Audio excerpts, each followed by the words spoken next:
ಸವ್ಯಸಾಚಿ ಸುದ್ದಿಜಾಲ ವಾರ್ತೆಗಳಿಗೆ ಸ್ವಾಗತ.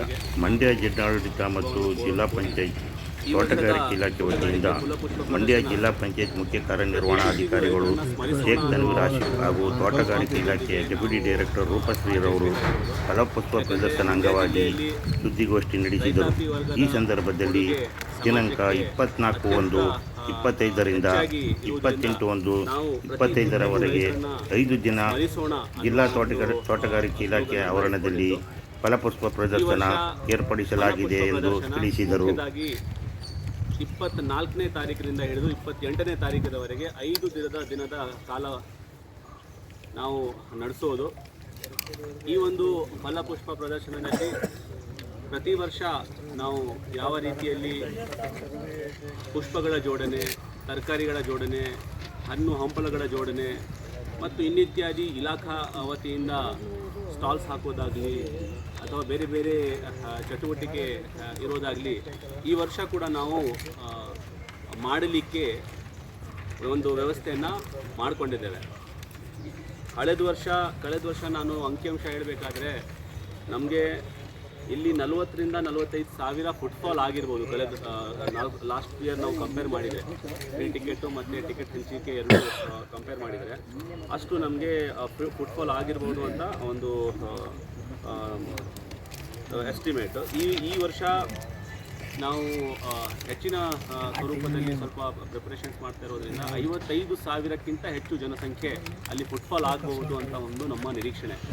ಕಳೆದ ವರ್ಷ ಎಲ್ಲ ಒಂದು ಥರದಲ್ಲಿ ವೆಚ್ಚ ನಾವು ಜೋಡಿಸಿದರೆ 25 ಲಕ್ಷದ ಒಂದು ವೆಚ್ಚದಲ್ಲಿ ಮಾಡಿದ್ದು. ಈ ವರ್ಷ 28 ಲಕ್ಷದ ವೆಚ್ಚದಲ್ಲಿ ಮಾಡಲಿಕ್ಕೆ ನಾವು ಬೇರೆ ಥರದಲ್ಲಿ ಎಲ್ಲ ಥರದಲ್ಲಿ ಒಂದು ಪ್ರಿಪರೇಟರಿ ವರ್ಕು ಮಾಡಿದ್ದೇವೆ. ಇದರಲ್ಲಿ ಹಲವಾರು ಇಲಾಖೆ ಕೂಡ ಸಹಕಾರ ನೀಡ್ತಾರೆ. ಅದು ನಮ್ಮ ಟೆಕ್ಸ್ಟೈಲ್ ಡಿಪಾರ್ಟ್ಮೆಂಟ್ ಆಗಿರಲಿ ಅಥವಾ ನಮ್ಮ ಆರೋಗ್ಯ ಇಲಾಖೆ ಆಗಿರಲಿ ಅಥವಾ NRLM ಸ್ಕಿಲ್ಸ್ ಡಿಪಾರ್ಟ್ಮೆಂಟ್ ಆಗಿರಲಿ, ಎಲ್ಲ ಇಲಾಖೆಗಳಿಂದ ಇದಕ್ಕೆ ಸಹಕಾರ ಕೂಡ ಇರ್ತದೆ. ಈ ವರ್ಷ ಕೂಡ ಇದೆ. ಸೊ ಈಗ ನಾನು ಈ ವರ್ಷ ನಾವು ಯಾವ್ಯಾವ ಕಲಾಕೃತಿಗಳನ್ನು ಮತ್ತು ಹೂ ಜೋಡಣೆ ಮತ್ತು ಫಲಪುಷ್ಪ ತರಕಾರಿ ಜೋಡಣೆ ನನಗೆ ಏನು ಮಾಡ್ತಾಯಿದ್ದೀವಿ ಅನ್ನೋದ್ರ ಬಗ್ಗೆ ನಾನು ಒಂದು ಪಕ್ಷಿ ನೋಟ ಕೊಡೋಕ್ಕಿಂತ ಮುಂಚೆ ಪ್ರತಿದಿನ ಟೈಮಿಂಗ್ಸು ಕೂಡ ನಾವು ಹಾಕ್ಕೊಂಡಿದ್ದೇವೆ. ಯಾವ ಟೈಮಿಂಗ್ಸಿಂದ ಯಾವ ಟೈಮಿಂಗ್ಸ್ವರೆಗೆ ಈ ಒಂದು ಫಲಪುಷ್ಪ ಪ್ರದರ್ಶನ ಜನರಿಗಾಗಿ ಲಭ್ಯವಿರೋದು. ಈಗ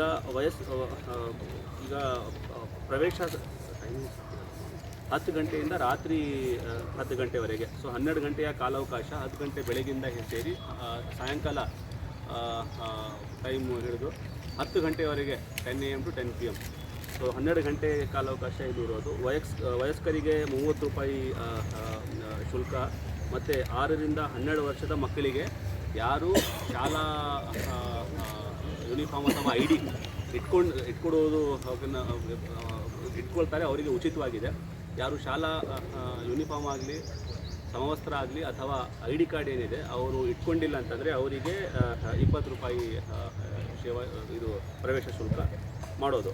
ನಾನು ಹೇಳಿದಾಗೆ ಶಾಲಾ ಮಕ್ಕಳಿಗೆ ಅವರು ಶಾಲಾ ಸಮವಸ್ತ್ರ ಧರಿಸಿರೋದು ಮತ್ತು ID ಕಾರ್ಡು ಉಳ್ಳುವ ಎಲ್ಲ ಮಕ್ಕಳಿಗೆ, ಇಲ್ಲಿ ID ಕಾರ್ಡ್ ಅಂತ ಹಾಕಿಲ್ಲ ಆದರೂ ಕೂಡ ID ಕಾರ್ಡ್ ಇಟ್ಕೊಂಡಿರುವ ಮಕ್ಕಳಿಗೆ ಉಚಿತ ಪ್ರವೇಶ ಇದೆ. 6 ವರ್ಷಕ್ಕಿಂತ ಕೆಳಗಿನ ಮಕ್ಕಳಿಗಂತೂ ಏನು ಹಾಕಿಲ್ದಿದ್ರೂ ಕೂಡ ಅವರಿಗೆ ಉಚಿತ ಪ್ರವೇಶ ಅಂತ ನಾವು ಮಾಡಿದ್ದು. ಕಳೆದ ಬಾರಿ ಏನು ನಾವು ದರ ಇಟ್ಟಿತ್ತು, ಅಂದರೆ ಪ್ರವೇಶ ದರ ಇಟ್ಟಿತ್ತು, ಅದೇ ಮಾದರಿಯನ್ನು ಅದೇ ರೀತಿಯಲ್ಲಿ ಕಂಟಿನ್ಯೂ ಮಾಡಿದ್ದು. ಯಾವುದೇ ಹೆಚ್ಚಳವನ್ನು ಮಾಡಿಲ್ಲ.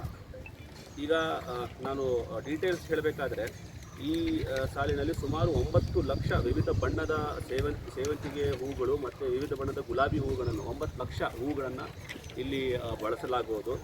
ಈಗ ಈ ಹೂಗಳನ್ನು ಬಳಸಿ ನಾವು ಪ್ರಸಿದ್ಧ ದೇವಾಲಯವಾದ ಮೇಲುಕೋಟೆಯ ಯೋಗ ನರಸಿಂಹಸ್ವಾಮಿ ದೇವಾಲಯ ಮತ್ತು ಕರ್ನಾಟಕದ ಪ್ರಸಿದ್ಧ ಪ್ರವಾಸಿ ತಾಣವಾದ ರಂಗನತಿಟ್ಟು ಮತ್ತು ರೈತ ಮನೆ, ನಮ್ಮ ಜಿಲ್ಲೆಗೆ ಸಾಂಕೇತಿಕವಾಗಿ ಒಂದು ರೈತ ಮನೆಯ ಒಂದು ಕಲಾಕೃತಿ ಮಾಡುವ ಬಗ್ಗೆ, ಮತ್ತು 7 ಬೆಟ್ಟದ ಒಡೆಯ ಮೇಲೆ ಮಹದೇಶ್ವರ ಅದೊಂದು ಕಲಾಕೃತಿ ಮಾಡೋದು, ಮತ್ತು ಹಾಗೆಯೇ 10 ವಿವಿಧ ಕಡೆಯಲ್ಲಿ ಯುವ ಜನತೆಯನ್ನು ಸೆಳೆಯಲು ಸೆಲ್ಫಿ ಪಾಯಿಂಟನ್ನು ಮಾಡಲಾಗುವುದು.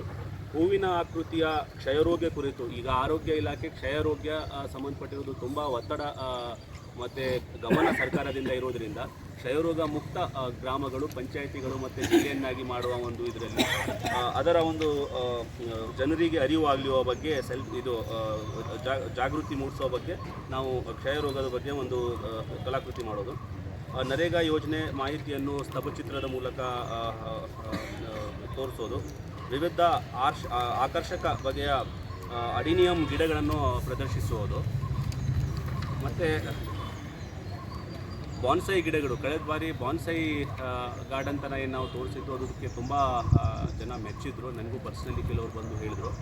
ಅದು ಕೂಡ ನಾವು ಈ ವರ್ಷ ಪ್ರದರ್ಶನೆಯನ್ನು ಮಾಡ್ತೇವೆ. ವಿವಿಧ ತರಕಾರಿ, ಹಣ್ಣು ಹಂಪಲುಗಳಿಂದ ಕಲಾಕೃತಿಗಳನ್ನು ಮಾಡಿಸೋ ಒಂದು ಕೂಡ ಇಟ್ಕೊಂಡಿದ್ದೀವಿ. ವಿಶೇಷವಾಗಿ ಎಕಿಬೆನಾ ಹೂವಿನ ಜೋಡಣೆ ಕೂಡ ನಾವು ಈ ವರ್ಷ ಮಾಡಲಿಕ್ಕೆ ಇಟ್ಕೊಂಡಿದ್ದು. ಒಟ್ಟಾರು ಅಂದಾಜು 35,000ಕ್ಕಿಂತ ಹೆಚ್ಚು ಯೂನಿಟ್ಸ್, ಅಂದರೆ ಬೇರೆ ಬೇರೆ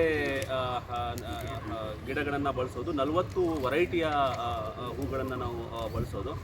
ಇದರಲ್ಲಿ ಒಟ್ಟಾರೆ 1,50,000 ವಿವಿಧ ಜಾತಿಯ ಗಿಡಗಳನ್ನು ನಾವು, ಅದು ಪೆಟೋನಿಯಾ ಆಗಿರ್ಬೋದು, ಸಾಲ್ವಿಯಾ ಆಗಿರ್ಬೋದು, ಅಂಟಿರಿಯನಿಯಮ್ ಆಗಿರ್ಬೋದು, ಸೆಲೋಶಿಯಾ ಆಗಿರ್ಬೋದು, ಮ್ಯಾರಿಗೋಲ್ಡು, ಜಿನಿಯಾ, ಸೆವೆಂತಿಗೆ ಎಲ್ಲ ಸೇರಿ 1,50,000 ಜಾತಿಯ ಗಿಡಗಳನ್ನು ನಾವು ಈ ಒಂದು ಫಲಪುಷ್ಪ ಪ್ರದರ್ಶನೆಯ ಒಂದು ಕಾರ್ಯಕ್ರಮದಲ್ಲಿ ಬಳಸೋದು. ಈಗ ಇಷ್ಟೇ ಅಲ್ಲದೆ ಕೃಷಿ ಇಲಾಖೆ, ಮೀನುಗಾರಿಕೆ ಇಲಾಖೆ, ಶಿಕ್ಷಣ ಇಲಾಖೆ, ಅರಣ್ಯ ಇಲಾಖೆ, ಪಶು ಇಲಾಖೆಯಿಂದ ಸಹಕಾರ, ಆರೋಗ್ಯ ಇಲಾಖೆಯಿಂದ, ಕೈಗಾರಿಕೆ ಇಲಾಖೆಯಿಂದ, ಗ್ರಾಮೋದ್ಯಮ ಇಲಾಖೆಯಿಂದ ಇವರಿಗೆ ಸಹಕಾರ ಕೂಡ ಈ ಫಲಪುಷ್ಪ ಪ್ರದರ್ಶನೆಯಲ್ಲಿ ಬಂದಿರುತ್ತೆ.